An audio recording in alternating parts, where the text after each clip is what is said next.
पे पुल नहीं है, कहीं पे कुछ नहीं है, इसलिए जो भी मतलब सामग्री नीचे से आती है वो यहाँ पे पर्याप्त मात्रा में पहुँच नहीं पा रही है। जैसे माना मेडिसिन के लिए या फिर कुछ हो तो जैसे गाड़ी से जाना होता है। अब जैसे इमरजेंसी में अगर हमें जाना पड़े तो हमारी गाड़ी पे तो तेल तो है नहीं, तो उस चक्कर से काफ़ी दिक्कतें हो रही यहाँ गाड़ियाँ चल नहीं रही, जो हेली से जो राहत आ रहा है इस गांव में, हमारे जो 4 गांव है झाला, सुखी, जसपुर, ट्राली, कहीं पे यहाँ राशन नहीं मिला है। ऐसी स्थिति थी कि रोड हमेशा खुली रहती थी, लेकिन ये आपदा के कारण जो है सारी रोडें बंद हो गई हैं।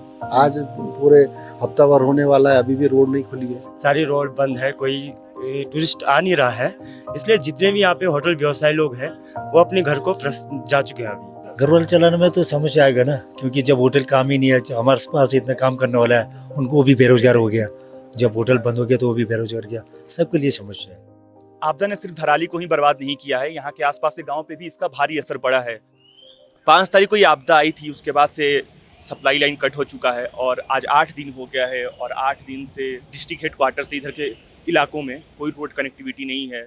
और यहाँ के जो लोकल लोग हैं, आसपास के गांव के जो लोग हैं, वो बुनियादी संसाधनों के लिए, ज़रूरतों के लिए जूझ रहे हैं। मेन सप्लाई लाइन कट जाने की वजह से यहाँ के होटल व्यापारियों के ऊपर, यहाँ के फल व्यापारियों के ऊपर, यहाँ के आम लोगों के ऊपर, यहाँ के कारोबारियों के ऊपर और दुकानदारों के ऊपर भी इसका खासा प्रभाव पड़ा हुआ है। यहाँ के लोगों का जीवन एकदम से ठहर सा गया है। हम लोगों से बात करेंगे और जानेंगे कि वो इस आपदा की घड़ी में कैसे अपने जीवन को फिर से एक ट्रैक पे लाने की कोशिश कर रहे हैं। जैसे हम धराली या फिर अर्सिल जाते हैं, जैसे माना मेडिसिन के लिए या फिर कुछ हो तो जैसे गाड़ी से जाना होता है। अब जैसे इमरजेंसी में अगर हमें जाना पड़े तो हमारी गाड़ी पे तो तेल तो है नहीं, तो उस चक्कर से काफ़ी दिक्कतें हो रही हैं। तो क्या कुछ भी उपाय है यहाँ पे तेल वगैरह मिलने के लिए? फिलहाल अभी तो बंद ही है, रोड वगैरह तो बंद ही है, तो अभी तेल वगैरह तो मुश्किल ही हुआ है। कहीं पे पुल नहीं है, कहीं पे कुछ नहीं है, इसलिए जो भी मतलब सामग्री नीचे से आती है वो यहाँ पे पर्याप्त मात्रा में पहुँच नहीं पा रही है। तो जो मतलब कनेक्टिविटी है वो मतलब एक हिसाब से मतलब जो है रुकी हुई है। जैसे मतलब तेल हो गया, किसी का खाद्यान्न हो गया। क्या क्या चीज़ की कमी है अभी आपकी दुकान में? पूरी है, कुछ नहीं सामान रखा हुआ है, नहीं सामान कुछ, जो पहले से वही बिक रहा है अभी? बस वही बिक रहा है। और क्या उम्मीद है कि कितने दिन में चीज़ें बेहतर हो जाएंगी? ये पता नहीं सर, लग जाएगा 10-15 दिन लग जाएगा। और अभी तो कुछ लोगों को, गांव के कुछ लोगों को जो सामान खरीदने आ रहे हैं उनको वापस भी लौटना पड़ रहा है, जो सामान नहीं मिल पा रहा है। तो वापस आ रहे सर, तो सामान नहीं मिल रहा, सामान तो पूरा खत्म हो गया इधर। और यहाँ आसपास के एरिया में और भी लोगों को इस चीज़ से जूझना पड़ रहा है क्या? सब लोगों को, जितने भी दुकान है यहाँ पे, किसी के पास सामान ही नहीं है। यहाँ गाड़ियाँ चल नहीं रही, जो हेली से जो राहत आ रहा है इस गांव में, हमारे जो 4 गांव है झाला, सुखी, जसपुर, ट्राली, कहीं पे यहाँ राशन नहीं मिला है। अभी प्रधान जी ने आश्वासन दिया था कि यहाँ पे जो किसके पास सिलेंडर नहीं है या राशन नहीं है, तो उन्होंने कहा कि 2-3 दिन के अंदर में राशन आ जाएगा। तो अभी सिलेंडर की दिक्कत है? सिलेंडर की दिक्कत है सर, कहीं पे राशन की भी दिक्कत है। तो आप लोग कैसे मैनेज कर रहे हैं? तो हमें तो सर सिलेंडर की बहुत बड़ी समस्या हो रही है। आग कैसे जलाए लोग, तो लकड़ियाँ भी गीली हो रखी है, तो लोग कैसे चूल्हे जलाए, बहुत बड़ी समस्या है।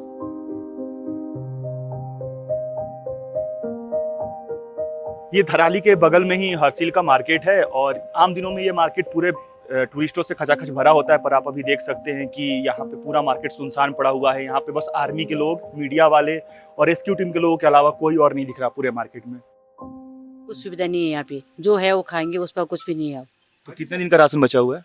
4-5 दिन का है नहीं राशन भी खत्म हो गया। और कितना घाटा हुआ है आपको इस आपदा आने से? घाटा तो बहुत हुआ भैया, बहुत ज्यादा घाटा हुआ। हमें सेब का बाग भी बग गया, सब कुछ हो गया। सिर्फ सेब का बाग था? हाँ, वो भी निकल गया, धराली में था, वो भी खत्म हो आपका गया। सेब का बाग धराली में था? हाँ। कितना था पेड़? होगा 30-35 पेड़। वो पानी में चला गया। तो उसे कितने का नुकसान है? बहुत नुकसान हुआ भैया। अभी की स्थिति ऐसी है कि यहाँ पे लोग तो बिल्कुल भी नहीं है, जो राशन वगैरह ले भी रहे हैं, सामान वगैरह ले भी रहे हैं, वो लोकल या फिर आर्मी वगैरह है। और समय की बात की जाए तो यहाँ पे टूरिस्ट बहुत बढ़िया चलता है और हमारा बहुत बड़ा लॉस भी है इसमें। टूरिस्ट एक भी नहीं चल रहे यहाँ पे, और जब टूरिस्ट का सीजन रहता है तो यहाँ पे 100-200 आदमी रहते हैं यहाँ पे। कस्टमर तो कम ही आ रहे, लोकल ही आ रहे, बाहर से आना तो बहुत कठिन है अभी, क्योंकि रोड ब्लॉक हो रही है सारी जगह। यहाँ पे तो बहुत क्राउड होता है, जब यात्राएं चलती है तो बहुत हमें फुर्सत नहीं मिलती है, होटल से बाहर नहीं जा पाते हम कभी। और अभी पूरे दिन खाली है। मैंने तो अपना होटल बंद कर रखी है, तो भैया का होटल है, मैंने बंद कर रखा है अभी। यहाँ पे एक प्राइवेट गाड़ी है, सवारी है, जो लोगों को यहाँ से वहाँ, एक गांव से दूसरे गांव में ढोने का काम करती है। तो आप देख सकते हैं कि यहाँ पे डीजल की भारी कमी है और ये कहीं कहीं से व्यवस्था करके अपने गाड़ी में तेल डाल रहे हैं। तो ऐसे ही पूरे वैली में, इस पूरे उत्तरकाशी गंगोत्री हाईवे पे, जो कि कनेक्शन कटने से पूरे हाईवे पे इस यही हाल है। हर जगह आपको ऐसे ही दृश्य देखने को मिल सकता है।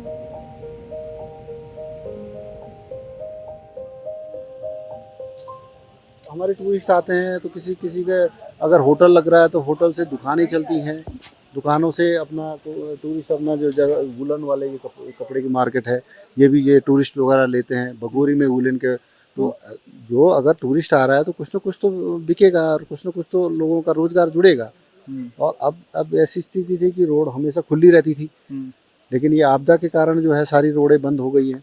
आज पूरे हफ्ता भर होने वाला है, अभी भी रोड नहीं खुली है। यहाँ की जो अभी वेजिटेबल जो उग रहे हैं, सब्जी उग रही है, जिसमें पत्ता गोभी है, आलू है या ब्रोकली है या अर्ली वैरायटी जो हमारी सेब है, वो उसके लिए जो ठेकेदार आते थे वो जो है यहाँ से जो है बल्क मात्रा में ले जाते थे, तो उससे क्राउड होता था काफी। वो भी निकल नहीं पा रहा है। वो कहाँ निकलेगा, वो भी हमारा वेस्ट जा रहा है अभी। और लोगों की जो काश्तकार जो सब्जी वगैरह बेचते हैं वो कम से कम 1.5-2 लाख के बेचते थे। मैं अब धराली में ही बताऊँ आपको, जहाँ पे आपदा आई थी वहीं के कई ऐसे काश्तकार थे जो मटर वगैरह, जो आलू और कई चीज़ें ऐसे सब्जी बेचते थे, वो लाखों रुपए में बेचते थे। तो अभी धराली और आसपास के इलाकों में जो भी फसलें हैं वो खेत में ही पड़ी हैं। वो खेत में पड़ी है। अभी जो टूरिस्ट भी अगर कहीं चलता है, जो अर्ली वैरायटी में बता रहा हूँ, सुक्की में बहुत ज़्यादा मंडियाँ लगती थी। अगर आप चलते अगर सही रहता तो आप जगह जगह आप सेब देखते। धराली में ही इतनी बड़ी मंडी लगती थी, वहाँ लाखों करोड़ों रुपए के सेब उड़ जाते थे अर्ली वैरायटी में भी। आखिरी बार ये मार्केट इतना सुनसान कब देखा था आपने? ये शायद जब कोविड आया होगा तो ऐसा ही मंजर था। सारी रोड बंद है, कोई टूरिस्ट आ नहीं रहा है, इसलिए जितने भी यहाँ पे होटल व्यवसायी लोग हैं वो अपने घर को जा चुके हैं अभी। क्योंकि यहाँ जितने भी होटल है सभी ने ये होटल किसी ने लीज में दे रखा है।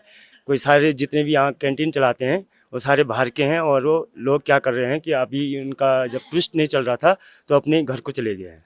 कितने का घाटा है ये बंद होने से? ये तो आप लगा लीजिए काफ़ी घाटा है, नुकसान तो आपको मालूम ही है। आजकल ये देख लो आप, 5 अगस्त को आपदा आ गई, तब से अभी तक अब कितना दिन और लगता है, तो 1 महीने में तो काफ़ी नुकसान हो गया है लोगों का। और मतलब ऐसे अगर नॉर्मल डे में कितने लोग आते हैं यहाँ पे इस मार्केट में? हाँ, नॉर्मल डे में तो करीबन 500, आजकल थोड़ा कम है यात्रा, तो 500-1000 के आसपास। अब बिल्कुल लग रहा है इस सीजन नहीं चलेगा। तो कैसे ऑनलाइन बुकिंग होती है आपके यहाँ? हाँ जी, ऑनलाइन। तो कितनी बुकिंग कैंसिल हुई है अभी तक? हमारे तो कम से कम 500-600 बुकिंग कैंसिल हुई है। हाँ जी, हाँ 400-500 लगभग। और इसलिए अभी आपका होटल चल रहा है या नहीं? अब तो बंद है, ताला लगा दी उस पर। घर वाले चलाने में तो समस्या आएगा ना, क्योंकि जब होटल काम ही नहीं है, हमारे पास इतना काम करने वाला है, उनको भी बेरोजगार हो गया। जब होटल बंद हो गया तो वो भी बेरोजगार गया, सबके लिए समस्या है। ऐसी आपदाएं हमें बताती हैं कि इसका असर एक छोटे से हिस्से पे नहीं पड़ता, बल्कि राज्य के एक बहुत बड़े हिस्से पे इसका प्रभाव पड़ता है। लोगों की जीवन रुक सी जाती है, अस्त व्यस्त हो जाती है। अपने सहयोगी हृदय जोशी के साथ मैं आशीष आनंद, उत्तरकाशी से। चमोली जिले के ऋषिगंगा डैम पर जब तबाही हुई थी, न्यूज लॉन्ड्री उस वक्त भी ग्राउंड पर था। जोशीमठ में जब धरती सरक रही थी, न्यूज लॉन्ड्री उस वक्त भी ग्राउंड पर था। अब एक बार फिर से उत्तरकाशी के हरसिल इलाके में तबाही हुई है। हमारे रिपोर्टर हृदय जोशी और आशीष एक बार फिर से ग्राउंड पर हैं, और ये पूरी की पूरी कवरेज विज्ञापन से मुक्त है। वहां पर जो तबाही हुई है, वहां के दूर दराज के इलाकों की जो सच्चाई है उसे सामने लाने में आप हमारी मदद करें, क्योंकि न्यूज लॉन्ड्री की ये जो पूरी कवरेज है, ये जो पूरी पत्रकारिता है हमारी, विज्ञापन से मुक्त है।